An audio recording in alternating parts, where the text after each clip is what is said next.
The present participle form of a word is essentially where you take a base or unmodified verb and you append or you attach ing to the end of it. And so when I refer to a base form, I'm talking about the unmodified form or unmodified tense of a verb. So for example, swim would be the base word of swimming. We've got climb as the base word for climbing, exercise as the base word for exercising, and so on. A present participle is also able to act in a way as an adjective. It can modify a noun in the same way that an adjective modifies. So in the example I give, which is the losing racer will walk home in shame.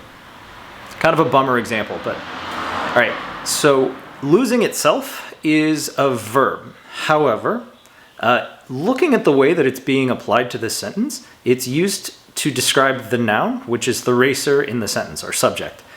So because it's modifying a noun, it's actually an acting adjective.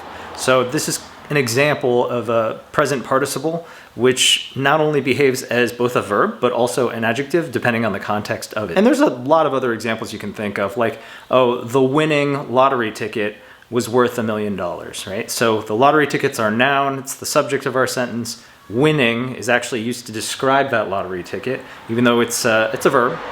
In the way that it's used as a present participle, so winning, right, ing, it's describing that noun, describing the lottery ticket. So in that example, it's also being used as an adjective. So anywho, this is a very brief video introducing you to a present participle. This was just a brief discussion of one of the tenses of our verbs known as a present participle. I ask that you take notes, you create flashcards to aid you in your offline study. So when you're not online, you don't have access to a computer, you always have your paper and flashcards to use and reference just to kind of help commit these to memory, because a lot of what we're learning will need to be committed to memory, especially moving forward as our exercises and lessons start to become a little bit more labored and a little bit more complex. But for now, I appreciate you being here. Until the next one.